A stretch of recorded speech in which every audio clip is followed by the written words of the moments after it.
Sounds good. All right. Happy Thursday, everyone. It's the end of my work week, so sun's shiny here. Things are all good. So first of all, to kind of hop into what we've been talking about, I got a question for you guys. Let's talk real estate. Okay. What is the most important rule about real estate? Location. Yes, location, location, location, right? And why is that so important with real estate? Because that's what's important. Why? Important where you're at. What, Pat? It's important where you're at. Yeah, it matters, right? And you think about it, so, what can I say? In Champaign, you take a 20-acre farm in Champaign and you stick it in the middle of San Francisco, okay? How much more expensive is it going to be 20 acres in San Francisco versus D-Land or in Urbana? Exponentially. Greatly. Yeah, and so it kind of makes sense, right? That you go to a big city and there's only so many places where you can live, right? There's only one person who can live on a waterfront. There's only one person who can live in the penthouse. There's only so many people that you can fit into whatever square block you're in. Whereas if you're in central Illinois and you have a big open, wind sweeping across the plains, you have farm, corn, and soy, well, you have room to spread out more, and therefore that drives the price down, right? Supply and demand. So what we've been talking about is real estate in the Bible. So we're talking about space. We've been looking at the crucifixion, some of the most important time in the history of the world, and God had limited real estate. He had limited space where he could talk about the crucifixion. So he chose very carefully what details, what events to include in that. So we've been looking at the 6 different events from the time from Pilate, when Jesus is before Pontius Pilate, until after he's crucified and dies and is buried. There are 6 events that happen in all the 4 Gospels.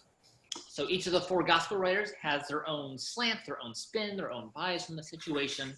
But these 6 events, in chronological order, are recorded in all 4 Gospels. So first week we talked about wine vinegar. We talked about how Jesus struggled on the cross, even all the way to the cross, to fully submit to God before he finally decided to completely give his life to God and to accept the cup that God had prepared for him. Then last week, we had talked about goats.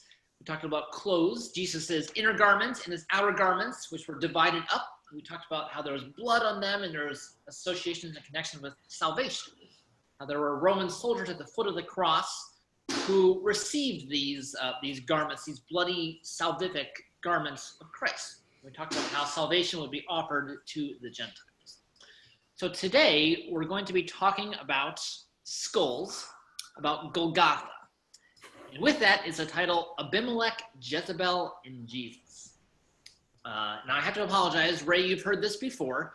You've heard about 2/3 of it so far at an exhortation a couple months ago. But for the rest of you, it'll be fun tonight to connect these 3 people who seemingly have nothing to do with each other at all. Abimelech was a time in the Judges. Jezebel was a nasty queen in Israel. And Jesus was the Son of God. But they are all connected with skulls, all right? So that is what we're going to be talking about today. Golgotha, called the place of the skull. Now, technically, Golgotha was not where Jesus was buried, all right? It's where he was crucified. But if you look up some burial places in world history, there's some pretty interesting spots, all right? So let me read to you here's some stories where people are buried, and they're not where you might want to be buried. So this picture is of the Savannah Airport, all right? This is the runway for the Savannah Airport. So here's a story. The land in Savannah, in which Richard and Catherine were buried, were originally granted to the couple by a king. The Dotson family kept a farm and buried their dead there. The land was relatively undisturbed until World War II, when the U.S. Army Corps wanted to take over some of the Dotson land to build runways for bombers and fighter craft. The modern Dotson family allowed the airstrip to be built with 2 conditions. The Army had to pay to move the family graveyard into Bonnevere Cemetery, and Richard and Catherine's graves had to stay on the land where they were granted by royalty. The family's demands were met, and everyone except the original couple was moved. And so we have or Richard and Catherine, dead for hundreds of years, who are buried right in the middle of the runway. Another example, this is in the Philippines, all right, hanging from a cliff. So the people of the Sagada region of the Philippines aren't afraid to show off their dead. In fact, they are known for their tradition of hanging exposed coffins from a cliffside. In a practice that dates back thousands of years, the Sagada carve their own coffins before they die. How'd you like to do that one? Or a family member does it for them. And then they are hoisted up to literally hang up around with their ancestors. Okay, so there's a different burial place than what we're used to. And then last one is a restaurant. So in India, there's a restaurant called New Lucky Restaurant. And the owner, Krishna Kuti, had already purchased the land where his eatery was to be built when he discovered that it was, in fact, a cemetery. Undeterred, Kuti leaned into the problem and simply built his restaurant around the graves and the headstones, making them a selling point for his unique establishment. The green sarcophagi can be seen resting in the floor behind a small white fence. All right, so if any of you want to eat next to a graveyard and next to some people, head over to India, find out where this is, and you can enjoy a meal there. And today we're going to talk about where Jesus was killed. And it's interesting because we don't actually know on a map where it was. So this is what some people consider to be Golgotha. If you look closely, you can argue that that kind of looks like a face. Actually, this picture was taken when, Ray, you were there when we traveled there in 2006. So you can see all the tour buses that are lined up here taking pictures of Golgotha. And again, Golgotha translated means place of the skull. And that's where Jesus was crucified. Now, what's fun is that you have a lot of people make the argument that Golgotha is at the Mount of Olives. All right, so here's the city. Can you see my cursor when I do this? Yes. Yeah. So here's the city. To the east is the Mount of Olives up here. And many people think that that is where Jesus was buried. But what's fun, and I kind of dug into this and trying to understand, hey, this would matter, right? Where he was killed.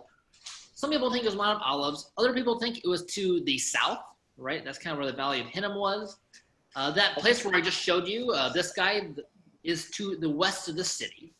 All right, that's where there's a tomb right there, and that's to the west. And some people think it was due north. That tells me that we have no idea. If someone thinks that he's buried in every single direction, north, east, south, or west of the city, we don't have a clue.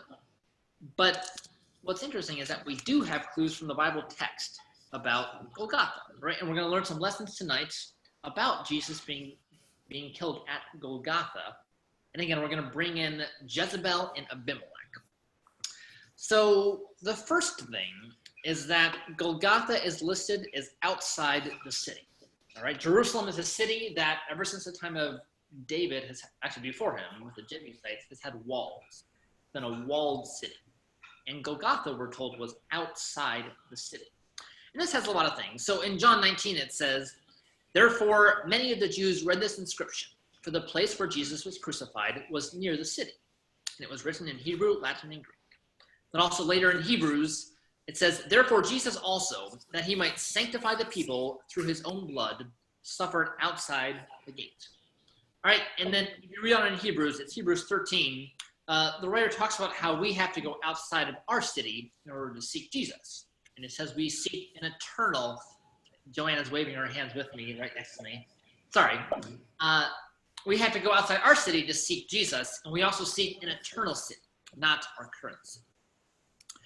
Also in Hebrews 13:13, let's flip there just real quick. So the book of Hebrews, chapter 13, and you can see some of the context, because it gives some color to being buried outside the city. Hebrews 13, chapter 13. "So let us go to him outside the camp, bearing his reproach." All right, so it hints that there's a reproach, a negative connotation associated with being buried outside the city. So the question is, why is that? Why is it bad to be buried outside the camp, outside the city? And looking at the Old Testament, there's a lot of reasons why.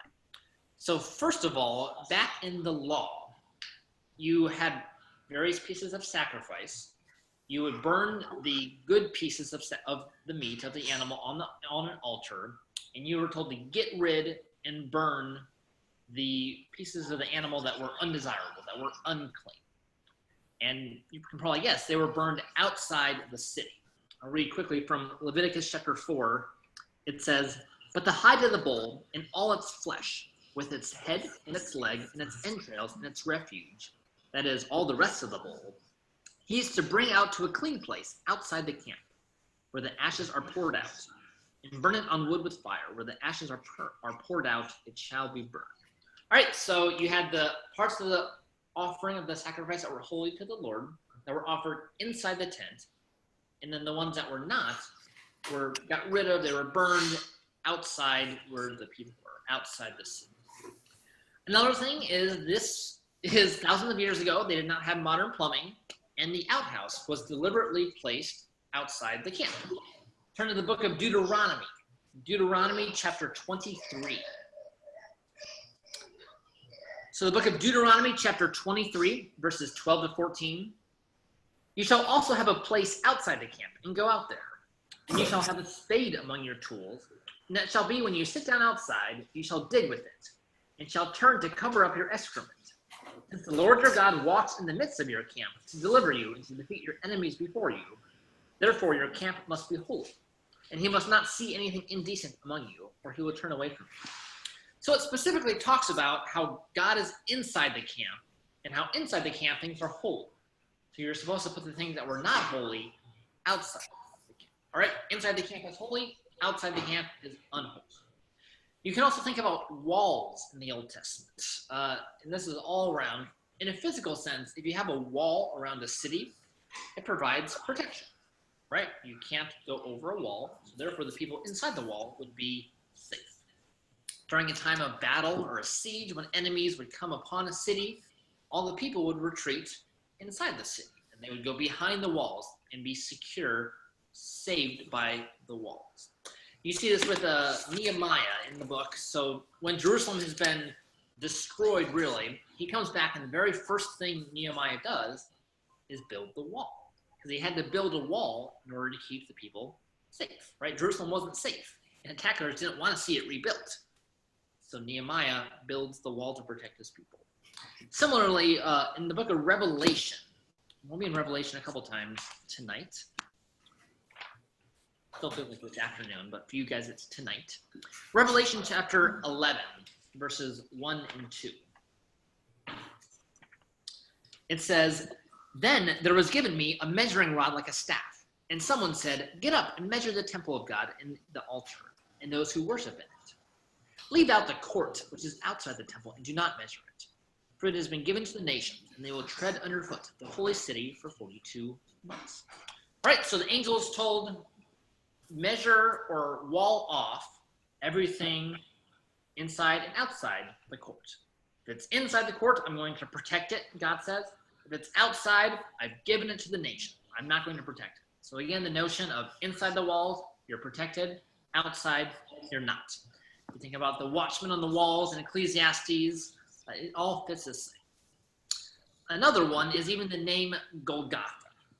All right, so thinking about Golgotha, some people think it refers to Goliath of Gath, and that might be where David hung the skull of Goliath, because when David fought Goliath, he killed the giant, he took his skull, and it said he hung it outside the city. Some people think that that's what Golgotha is referring to, when it's called the place of the skull. That's maybe traditionally where the skull falls. And this is all leading to the theme that Jesus, he's being killed in a disgusting place, in what's considered an unclean or an unholy or a sinful place. You don't want to be outside the walls. Yet that's where Jesus finds himself. Another part is Gehenna. So Gehenna is a literal place. It's a valley. It's outside the city, called the Valley of Hinnom, and it was a trash heap. People threw their trash into Gehenna, and it was burned there. It's also where some of the wicked kings of Israel and Judah, which is Ahaz, it's where he burned his kids in the fire. And it's where he offered incense to Moloch. All right, again, outside the city, not where you want to be. And this is where Jesus has been crucified. Now, when we went to Israel, a couple of years, I guess it's been over a decade now, we started out, we'd been walking around the city of Jerusalem all day long, and we were tired. So we were right here, our hotel's over here, and we had to walk along a pretty big road. Because in the middle, you can't really tell it from this, looking down perspective, but it goes down, 100 feet, and you have to scramble through rocks or some weeds. It's a kind of run-down place. Go down, then up the valley. Well, that is Gehenna. All right, so we chose to go right through hell. We, instead of going around in the busy street, we walked down and we walked up to get to our hotel. All right, this is a real place. It's a ditch that we're going to. And it's kind of a reminder that Jerusalem's on a hill. Okay, this is looking south. So again, in that picture, this is kind of our hotel area. Here's where we were outside the city wall. And it's looking down, looking down and going up. And the reason is Jerusalem is called a city on a hill because it's on a hill, right? All around it, it's a couple of thousand feet above sea level, and you go up to the hill, right? So when Jesus was crucified in Golgotha, he literally had to descend, okay? He was from Jerusalem, a city on a hill, and he was crucified outside the city. The city's on a hill and he's outside, you naturally have to descend. And all throughout the Bible, there are spiritual themes of ascending and descending, where descending is considered spiritually poor or symbolically bad, whereas it's a good thing to be ascending in some way. Right? God chose, for example, the sky, where you look up, you ascend to the heavens. But instead, he descends. And Paul talks about this in the book of Ephesians. So in Ephesians chapter 4, verses 9 to 10, Paul talks about this ascending and descending. Paul says, now this expression, he ascended, what does it mean except that he also had descended into the lower parts of the earth?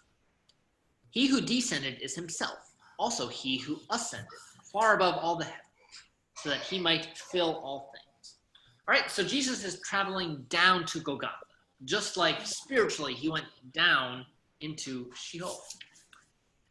So are we getting the picture so far that there's a lot of negative things with this Golgotha? Just what we know about it being outside the city, like the Bible tells us, and the fact that it was down. You had to descend to it. These are negative actions. But there's some interesting connections when you think about people who had to go down into a pit, all right, who went down somewhere into some type of unholy place in order to do something holy. So a couple examples. The first one is a guy named Benaiah, and he's one of David's mighty men, 2 Samuel, and it says that he goes down into a pit and kills a lion, right? And that's the kind of picture we're looking at. It's a holy person going down into a pit, into a place, doing a holy action. And this was considered why he was such a mighty man, because he went down into the pit and killed the lion. So Jonah is a good example of this, right? Jonah gets swallowed into the belly of a fish. And very much, the fish even goes down under the water. This is symbolically and literally, he is descended into a belly of an animal. Hard to get much worse than that. Yet that's where he has, I guess you can call it, his rededication or conversion back to God in that deep, dark place. Another example are some of the apostles in the New Testament in prison. Paul and Silas, and at different times Peter, they were locked up in a prison in a deep, dark place. Yet we have record of them singing and them celebrating and preaching in the prison, in a dark place, doing a holy action. How about Joseph? Last week we talked about Joseph and his coat and the parallels between Joseph and Jesus there. Well, Joseph also went down into a pit. He didn't want to go down into the pit, but his brothers threw him down into the pit. Even later, Joseph is also thrown into prison. Yet Joseph rises out of that pit and goes on to greater things. There's a lot of examples. Here's another one, Daniel. Daniel goes into the lion's den. Okay? Again, a dark, spiritually descending place to deal with something and then emerge holy. A lot of examples. the thought of a pit or Sheol throughout the Psalms. If you read, the psalmist will say, God, deliver me from the pit, deliver me from Sheol. Hezekiah says that, deliver me, for my days are not ready. I'm not ready to go down into the pit, he says. Job says the same thing, talking about Sheol. All right, so I think we're getting the picture here. And even if you read a book or watch a movie, it's part of this heroic journey, right? The protagonist, he starts out doing great, but then he suffers some type of setback. And right, he goes down and he has to regroup and regain his confidence or something like that before he rises above it. And I think that was what happened in one of the Batman movies, where he literally had to go down into a pit, a big hole in the ground, and then the big heroic point is when he escapes, when he ascends. Okay? And Jesus, I'm going to argue, is the same way. Jesus descended into hell, it says in Acts, from a spiritual perspective, and also being buried outside the city mirrors this. All right? So he's descending into hell, but Acts says he wasn't abandoned there, nor did his flesh suffer decay. Instead, he is risen, right? He rises from the dead, out of the tomb, out of the descending the pit. And instead, he eventually ascends to heaven. But there's a lesson to us, a call to action, which is, what do we do when we go into a deep, dark place? When life throws us into a pit, when it feels like God is far away, when we're surrounded by filth and things that drag us down, just imprison us, right? When hope seems far off, there's a question of, will we look upwards? Or will we put our hope and ascend towards God?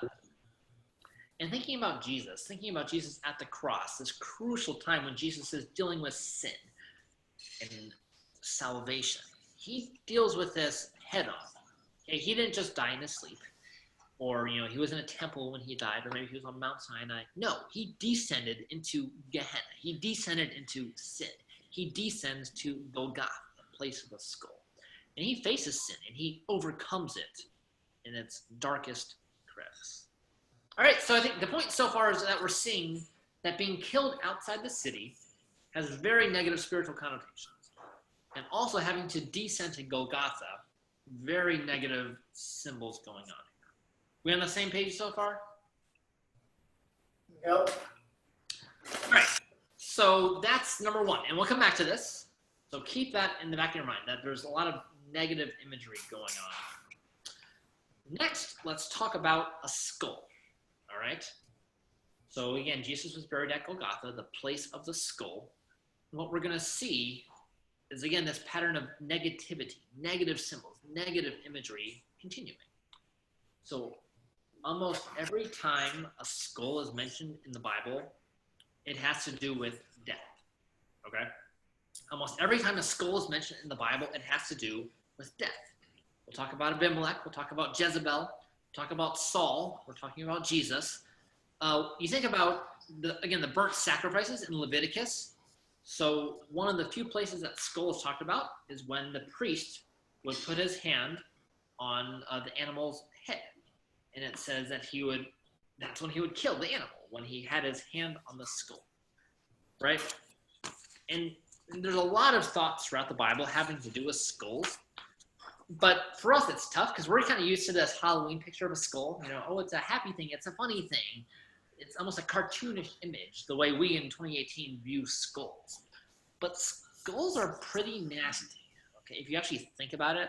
And even if you see a skull in a museum or something like that, a fossil, it's very different.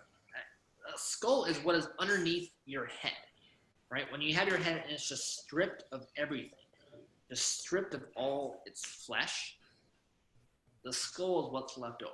That's pretty gruesome, all right? This is not a cheery Tim Burton Halloween type of thing. It's a pretty nasty thing. So, in the Hebrew, the word for skull, it comes from the word galal, all right? The word skull comes from galal, and galal means roll away, right? Galal means roll away, and that's where skull comes from. Turn to Genesis 29. And we'll see the first time that this word galal is used. Probably mispronouncing that, but we'll do what we can do. So Genesis 29, It's mentioned 3 times, all right? The first time this is used in the Bible, and it's mentioned 3 times right away. So start Genesis 29, verse 3. So this is when Jacob, also known as Israel, meets his future wife, Rachel. And we'll see how this word galal is brought into it. So we'll start at verse 2. Genesis 29, 2-3. He looked and saw a well in the field, and behold, 3 flocks of sheep were lying there beside it. For from that well they watered the flocks. Now the stone on the mouth of the well was large. When all the flocks were gathered there, they would then roll the stone. That's galal. They would roll the stone from the mouth of the well and water the sheep, and put the stone back in its place on the mouth of the well. All right, that's number 1. Now flip down to verse 8.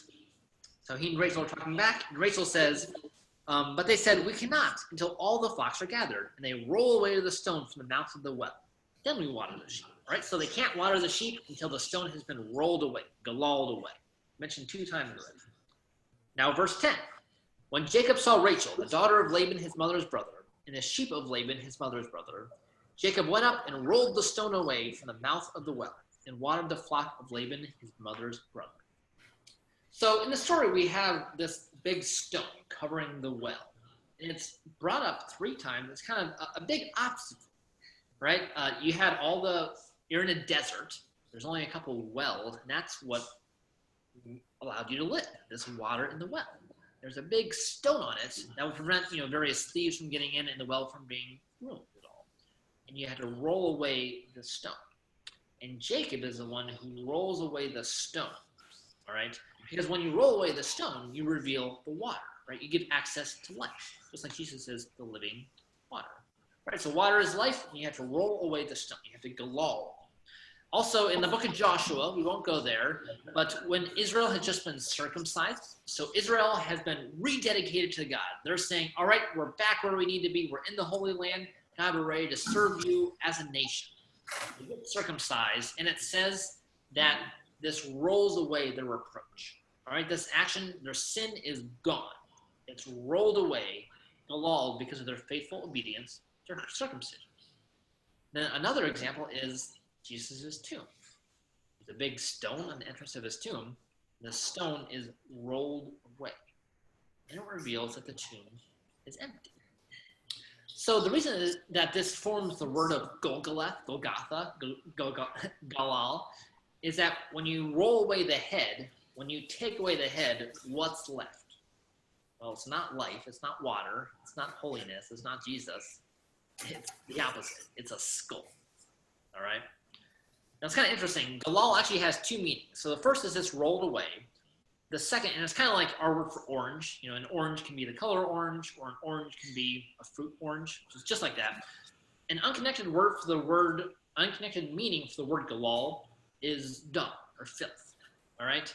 So again, connecting it to being an outhouse, being outside the pit, or outside the city, being a nasty sort of place. Right? Again, negative connotations with this. So in the Bible, it's not actually very common to talk about skulls. Golgotha, Golgolath is not a common word. Instead, what you have most of the time is the word for head. It's a Hebrew word, rosh, has nothing to do with Golgolath. So most of the time when a skull is used, it's used when people are counting, all right? So Exodus, it talks about gather of it every man according to his eating, an omer for every man, according to the number of persons. Take every man for them which are in his tents. So basically count every person, and that word for person is skull. So count every skull and give every skull what they need. All right, you're counting out. Or again, how many people were in the tribe of whatever. The real word being used is how many skulls were in this group of people. Kind of interesting. There's only 3 times in the Old Testament where this word for skull is used, where it's an actual skull, not just counting people. And that would be Abimelech, Jezebel, and Saul. All right, so let's talk about Abimelech first. So go to Judges chapter 9. So this is the first time in the Bible that Golgolath, or a skull, is talked about in an actual narrative sense, where it's really a skull, not just, I'm going to count all the skulls, count all the people. So Judges chapter 9, the first 5 verses gives us the background. So Gideon has just been the judge. Gideon is also called Jerubbaal. And Abimelech, the son of Jerubbaal, went to Shechem to his mother's relatives, and spoke to them and to the whole clan of the household of his mother's father, saying, Speak now in the hearing of all the leaders of Shechem. Which is better, that 70 men, all the sons of Jerubbaal, rule over you, or that one man rule over you? Also, remember that I am your bone and your flesh. And his mother's relatives spoke all these words on his behalf in the hearing of all the leaders of Shechem. And they were inclined to follow Abimelech, for they said, He is our relative. They gave him 70 pieces of silver from the house of Baal-berith, with which Abimelech hired worthless and reckless fellows, and they followed him. Then he went to his father's house at Orpah and killed his brothers, the sons of Jerubbaal, 70 men on one stone. But Jotham, the youngest son of Jerubbaal, was left, where he put himself. Great guy. So we have the son of Gideon. Gideon actually has 71 sons. He has 70 sons, and then also Abimelech. And Abimelech says, hey, you don't want all these other sons to rule over you. Let me do all the work. I'll take care of you. And he kills all of his brothers, except one. And the rest of the chapter is really a civil war. All right, Abimelech, he has rulership in this one city in Shechem, but no one really likes the guy because he killed his entire family. All right, not a good way to win brownie points or please. And looking later in the chapter, in verse 50, we read about how the story ends. So Judges 9, verse 50. Then Abimelech went to Thebez, and he camped against Thebez and captured it. But there was a strong tower in the center of the city, and all the men and women with all the leaders of the city fled there and shut themselves in. And they went out on the roof of the tower. So Abimelech came to the tower and fought against it, and approached the entrance of the tower to burn it with fire. But a certain woman threw a millstone on Abimelech's head, crushing his skull. Then he called quickly to the young man, his armor bearer, and said to him, Draw your sword and kill me, so that it will not be said of me, a woman slew me. So the young man pierced him through, and he died.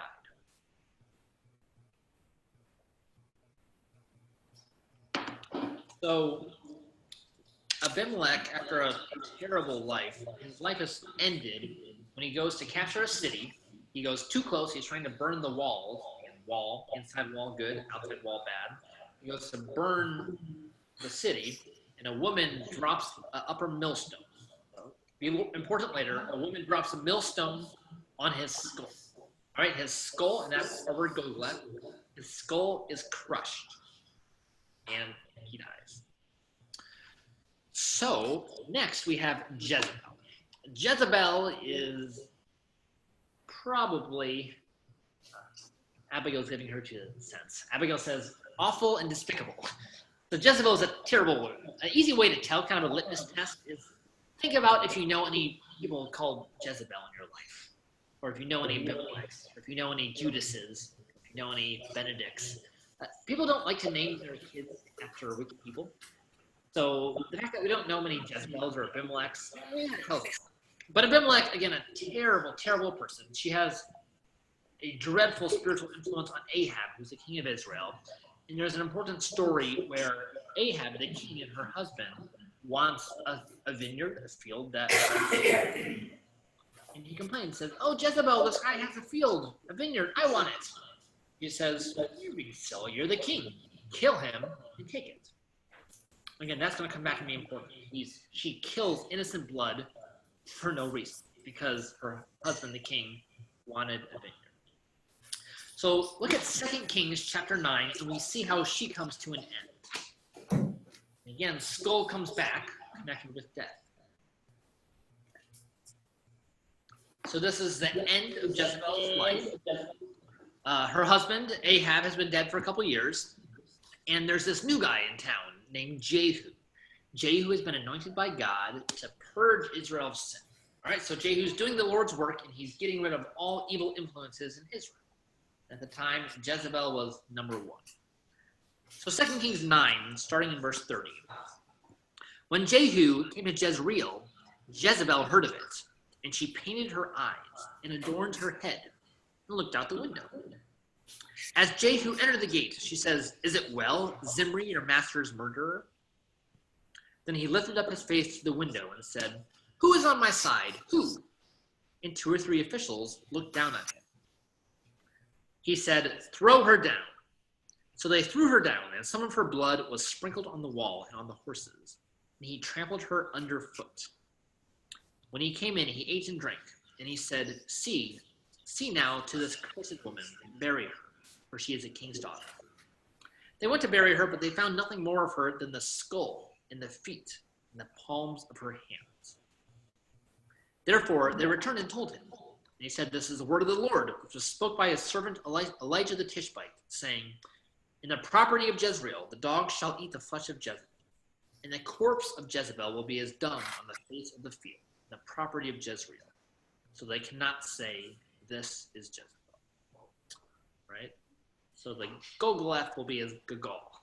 Right? The skull was left over after being trampled by Jehu, and that's what was all that was left of them. All right, so these are wicked, wicked people. Right, but there's some really interesting similarities in this story. Oh yeah, there's also Saul. We're not going to look at Saul, but Saul,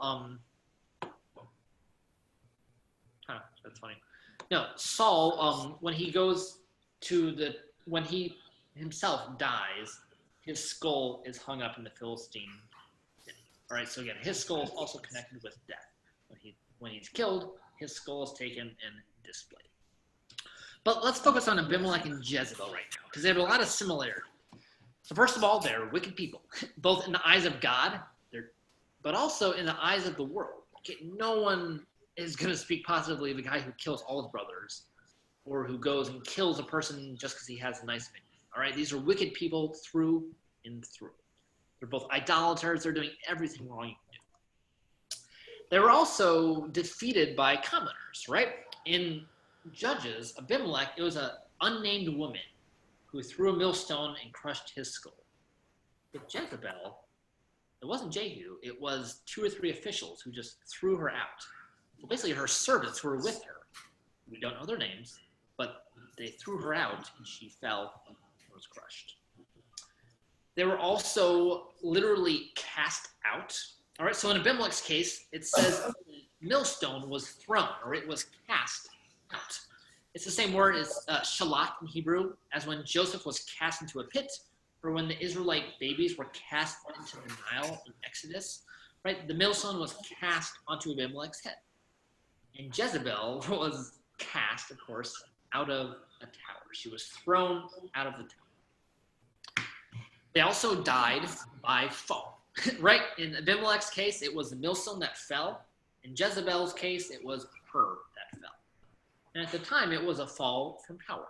Again, we have the notion again of descending. So they were king and queen at the time. And as they fell physically, their reign also fell, right? They didn't have any more sons or daughters who ruled after them. Their line was ended. Also, notice that they were killed right outside the city walls. Okay, we read it in Abimelech. He was outside trying to burn down the walls. And even later, David talks about Abimelech with Uriah being killed outside the city walls. Jezebel's the same way. She's in a tower. She's thrown down. And it says that her blood sprinkles on the wall. Okay, it's the same thing.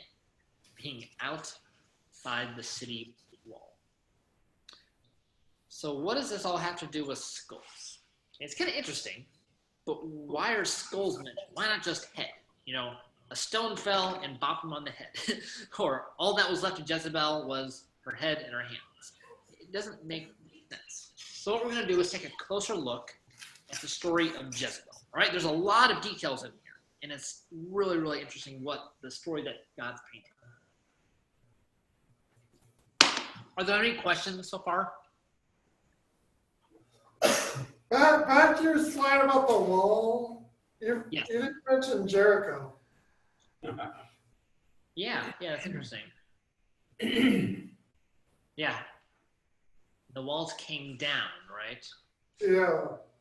Yeah. That is interesting. And in that case, the Israelites were the ones conquering. So they had to take down the wall for protection in the city, right? Yeah. Yeah, thanks, Valerie.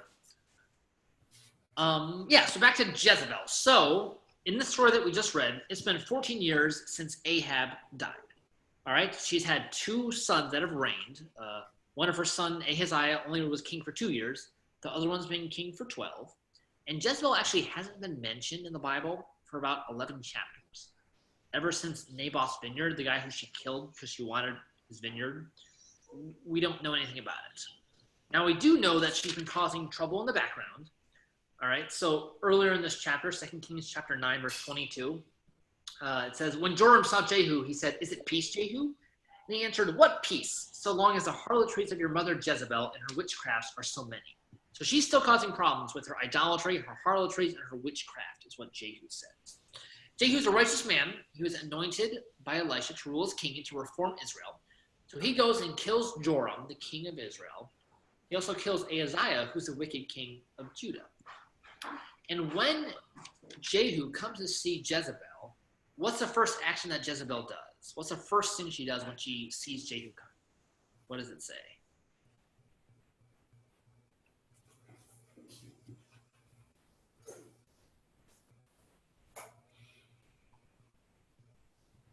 So it's in 2 Kings 9. What does it say there? The first thing she does when Jehu comes.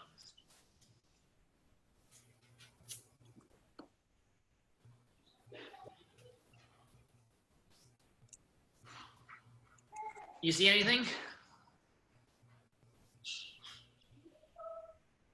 The picture on the screen to help.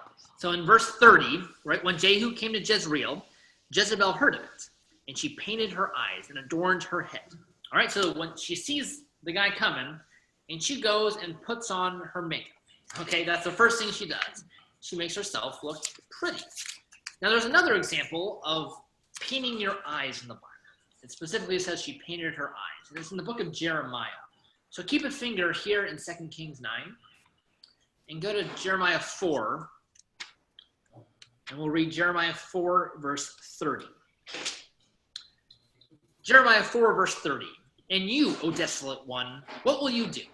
Although you dress in scarlet, although you decorate yourself with ornaments of gold, and although you enlarge your eyes with paint, in vain you make yourself look beautiful. Your lovers despise you. They seek your life. So the thought being, in that example, painting your eyes is not a good thing. It's in vain. It's pointless, right? You're not wanted, is what's happening in Jeremiah. I think there's the same thought here. When she paints her eyes, she's trying to make herself look beautiful. She's trying to seduce Jehu, right? Why else would she beautify herself? You know, she wasn't expecting herself to die. She thought, oh, here comes the new guy on the block. I have to kind of bring him under my wing and take him on my side. That's what she's doing. So she's making herself sexually desirable as the new king approaches. Maybe she remembers the old days when she was married to the king and she had all the power and influence that she wanted, right? And there's also this connection to a sinful woman in the book of Proverbs. So briefly, in the book of Proverbs, chapter 7, there's notion of the allure of a harlot. And it talks about sin here. It's personifying sin. And it talks about her as a harlot, as a woman. Some of the verses it uses, so Proverbs 7, verse 10. And behold, a woman comes to meet him, dressed as a harlot, and cunning as parts. Verse 18, come, let us drink our fill of love until morning. Let us delight ourselves with caresses. So she, the woman here in Proverbs 7, reaches out to a guy walking in the street and says, hey, come with me, come with me. Verse 21, with her many persuasions, she entices him. With her flattering lip, she seduces him. Suddenly he follows her, as an ox goes to the slaughter, or as one in fetters to the discipline of a fool, until an arrow pierces his liver, as a bird hastens to the snare. So he does not know that it will cost him his life. Then down to 27, her house is a way to Sheol, descending to the chambers of death. All right, so this is Jehu's big test. Jehu comes to Jezebel. What's he going to do? All right, is he going to fall influence to her? Is he going to be led astray by this harlot, this literal harlot, into the way of sin? Well, he faces her. And back in 2 Kings 9, verse 31, he throws her down and tramples her underfoot. Right? Then he eats and drinks. And there's some connections here. First of all, trampling brings us back to Genesis, where it says, I will put enmity between you and the woman, and between your seed and her seed. He shall bruise you on the head, and you shall bruise him on the heel. Right? So this is God talking to the serpent a personification of sin in this Genesis 3:15. Right, so Jehu takes this literally. He tramples her on the head. And then he eats and drinks. And again, there's a connection to the breaking of bread, the bread and wine, the memorial. Because this is the ultimate fate of sin. This passage here in Genesis 3:15. Sin is going to be crushed underfoot. But unlike Jezebel, who was crushed and trampled underfoot, and unlike Abimelech, remember, Abimelech's skull was crushed. Jesus goes to the place of the skull, but instead he does crushing. Okay? Jesus, his skull is not crushed.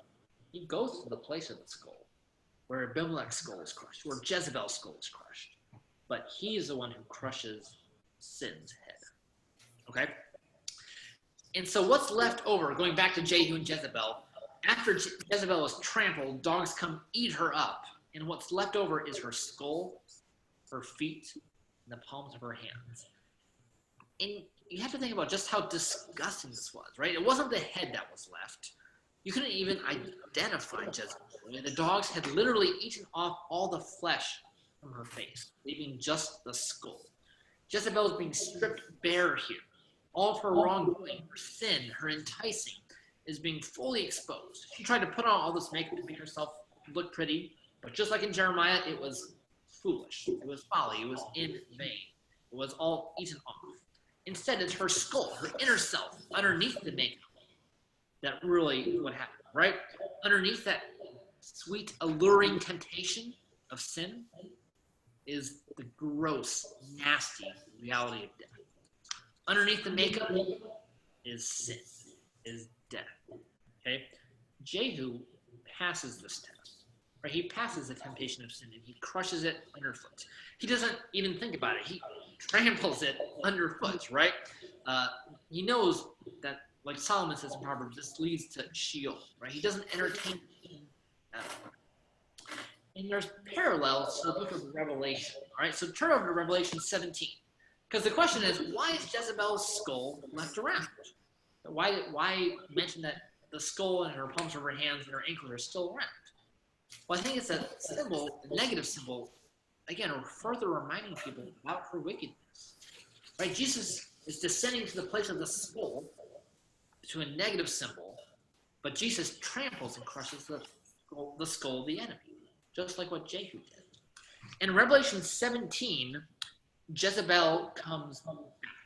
All right? So Revelation 17, verses 4 to 5.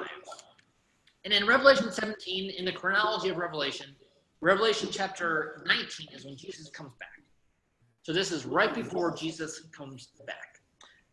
Revelation chapter 4, verses 4 to 5. Sorry, Revelation 17, 4 to 5.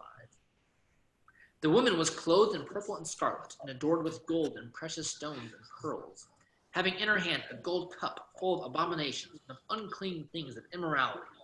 And on her forehead a name was written, a mystery, Babylon the Great, the mother of harlots and the abominations of the earth. All right, this is a very clear picture of Jezebel. It even goes on, right? The beautifying, the makeup, all that, the unclean things, the harlot. Verse 6. And I saw the woman drunk with the blood of the saints. That's Naboth. That's the people she's killed. With the blood of the witnesses of Jesus. When I saw her, I wondered greatly. And the angel said to me, why do you wonder? I will tell you the mystery of the woman and of the beast that carries her, which has the 6 heads and the 10 horns. So what happens is later in the chapter, verse 14, the woman fights against the Lamb. So we have Jezebel, we have sin fighting against Jesus. Verse 14. These will wage war against the Lamb, and the Lamb will overcome because he is the Lord of lords and the King of kings. And those who are with him are the called and chosen and faithful. So Jesus also faces this woman, this temptation, this sin, this temptation, this beautifying allurement. But he does the same thing. He overcomes it. Right? He triumphs over the skull of his enemy. Just like how the Philistines, when they killed Saul, they said, hey, look what we have. We have the skull of Saul. But Jesus, not only at the cross, but also at the end of human history, when back in Revelation, Jesus is the one who overcomes, tramples the skull. So Babylon will fail. Right? Later, chapter 18, verse 2 in Revelation, fallen is Babylon the Great. He's become a dwelling place of demons, and a prison of every unclean spirit, and a prison of every unclean people. All right? So Babylon, meaning the same as the harlot, meaning the same as what Jezebel is standing for, sin, is not going to last. Okay? Jesus goes to the place of the skull. He descends. He's outside the city. And he dies. But it says that the grave could not hold him. Okay, so he rises from the dead, ascends from the dead, comes out of the tomb in 3 days. And in 40 days, he ascends to heaven. And Revelation also talks about this. Revelation 18, verse 21. It's again talking about this final conclusion, this stopping this enemy, this sin. Revelation 18:21. Then a strong angel took a stone like a great millstone and threw it into the sea, saying, "So will Babylon, the great city, be thrown down with violence, and will not be found any longer." Do you remember any millstones that we talked about tonight? Abimelech, right? Abimelech was with one who the woman threw a millstone on his head. That comes back. It's again connecting skulls with all of this. A millstone is going to crush sin, just like Jesus crushes sin. And later on, chapter 19, verses 1 and 2. After these things, I heard something like a loud voice of a great multitude in heaven, saying, "Hallelujah! Salvation and glory and power belong to our God, because his judgments are true and righteous. For he has judged the great harlot who was corrupting the earth with her immorality, and he has avenged the blood of his bondservants on her." So that blood that Jezebel took, Naboth, it's representative of all the blood that sin has taken, right? The choices that we make as slaves to sin to leave God, it leads to death, all right? But this will be destroyed, okay?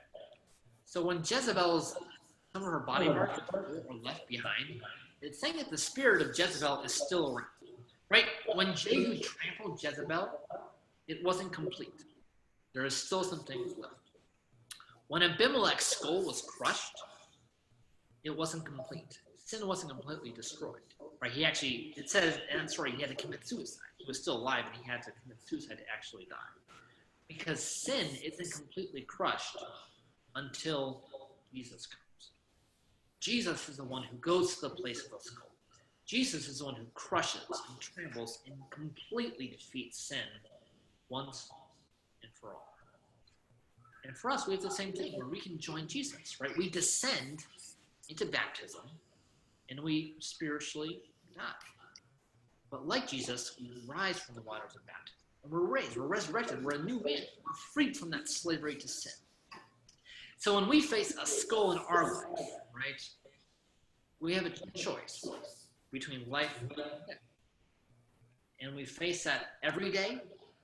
And we also face that, most importantly, in our baptism, when we choose either life or death. Right? But when we come across skulls, they may look nice. You may want to see what they're like. But don't remember, underneath all this makeup and prettiness is a nasty skull. So when we encounter skulls, there are violent things connected with skulls in the Bible. We're told to crush it, right? Just like Jesus did. Because Jesus, he was killed at the place of the skull. He descended into a pit, just the symbols of sin, the symbols of death. But we're told from Genesis that Jesus will overcome sin, and he will trample it. Ephesians says, which he brought about in Christ, when he raised him from the dead and seated him at the right hand in the heavenly places, far above all rule and authority and power and dominion, and every name that is named, not only in this age, but also in the one to come. And he put all things in subjection under his feet, and gave him as head over all things to the church, which is his body, the fullness of him who fills all in all. Jesus is our head. He's not our skull. Jesus is our head. We face skulls. We face sin. But Jesus has overcome. So instead of looking to Golgotha, instead of looking to the place of the cross, instead of looking to sin, let's look to Jesus, who rose from the dead, our head. schools. So next week, we're going to talk about, we're going into the next event of the cross, where it was described in all four Gospels, which is that there were many women around the cross watching Jesus, right? We'll talk about the thought of being watchmen. There's also some interesting connections with Gentiles and adoption. Okay, so that's next week. Thoughts, comments, questions for tonight? What was the one with the, looks like a cat dangling a fish? Say it again. What was the, on that one slide with the lady with the makeup on the left? That looked like some animal dangling a fish. Oh, well, you should know this. So what does Abigail love? Do you remember, Alaric? Oh, fish. No, not a fish. Horse. It's a horse. So that's Jehu trampling Jezebel. Oh, okay. It's a horse's close and his. Now I see. Yes. Okay. Yeah. Yeah. And also, when you're mentioning this, I was remembering the stone falling down the feet of this man's statue. Nebuchadnezzar. Yeah. With And the Daniel? whole thing started exploding. With Daniel? And what exploding, Alaric? The entire statue. Yeah, the stone, Nebuchadnezzar's image. Right. Yep. Another stone crushing an image. And then with also, I don't know where in John, well, it's the resurrection, rolling the stone away. Yep. Yeah, rolling the stone away and revealing that Jesus was alive. Yeah. Yeah. Very nice. Any other questions for Nathan tonight? Nathan, I hesitate to say it, but you've given us a lot to wrap our head around. How long have you been thinking of that to say? Yeah, I've been holding on to that for a while, Mr. Frank. That's kind of head is swirling. We should and probably stop. Not quite rolling, but Any other questions for Nathan? Okay, well, Nathan, if you want to go ahead and close with prayer, we will let you get on to your family. Sounds good. Father, thank you so much. Thank you for your Bible, the words and all that you've woven together. Help us to realize sin in our life and to, instead of looking to sin, to skulls, to look to Jesus, to look to the person who overcame sin. Help us to be inspired and put our faith in him. First, in Jesus' name that we pray. Amen. All right, Nathan, well, thank you very much once again. Lord willing, we will see you 1 week from tonight. Sounds good. Have a nice evening, everyone. Good night. Thank you. thank you.